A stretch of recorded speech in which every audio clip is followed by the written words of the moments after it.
My name is Abisola Ajani. I'm a process technology engineer and I work in food manufacturing. I also founded a social enterprise called BWENG to help foster and increase visibilities for Black female engineers globally. Why is it important to have skills to navigate difficult conversations in the workplace? I think it's very important because as an engineer or as someone in the workplace in general, you will potentially be put in scenarios and situations where you'll have to have difficult conversations.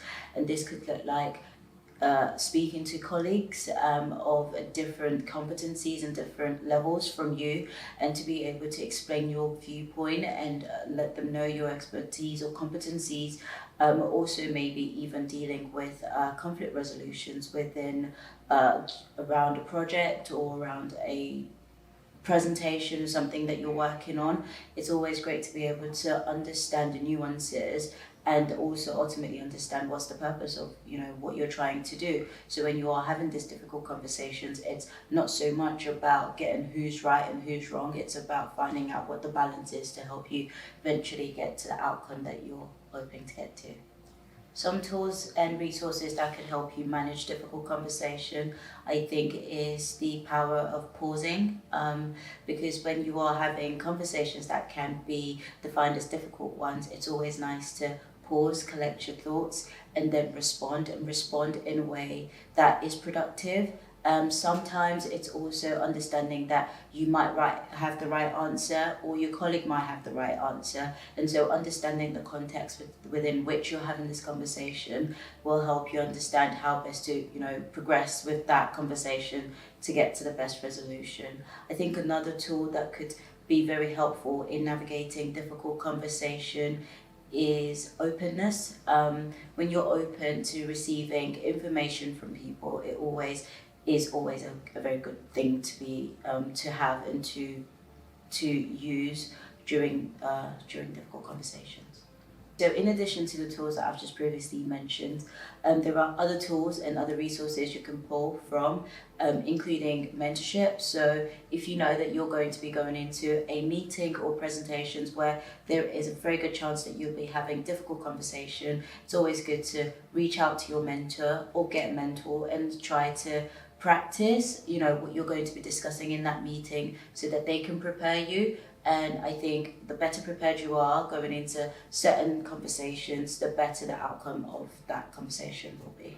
For people going into the workforce for the first time, I think it's always good to understand that no experience is wasted. So I used to work at McDonald's before I started working in engineering, and one of my role within working in McDonald's was I was on the till, so I had loads of difficult conversations with loads of difficult customers. And so when I went into industry, I was able to use a lot of those experiences that I'd had working in McDonald's to manage difficult conversations, working with operators and working with other engineering colleagues, working with compliance managers. And I think it's always great to know, as I mentioned, that no experience is wasted, so you can leverage some experiences that you've had working in your project teams, or speaking to people in your if you're currently working at the moment, and leverage those experiences and those skills when you then eventually go into the workplace. Yes. Last thing that I would like to add to this conversation around having difficult conversation is no one's perfect, people make mistakes, and so if you put yourself out there to have difficult conversation, your first difficult conversation might not be the best. It might be one that you'd go home afterwards and you're thinking, I could have said this and I could have done that, and that's okay. It's all part of the experience, and that's why it's important to put yourself in this situation. The more difficult conversations you have, the better you'll be able to manage and navigate yourself around those type of difficult conversations going forward. And I think experience is just the best teacher in the world.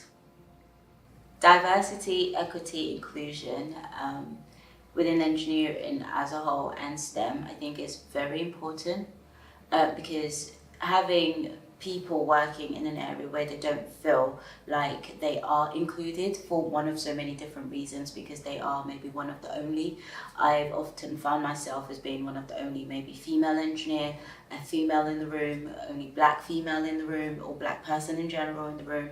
And I feel like being in an environment that I feel included, I feel like my voice is listened to, I feel like whatever I'm sharing is being used, and we don't have someone reiterating what I'm saying with a different voice or a different tone. Makes me feel like what I'm adding is value added.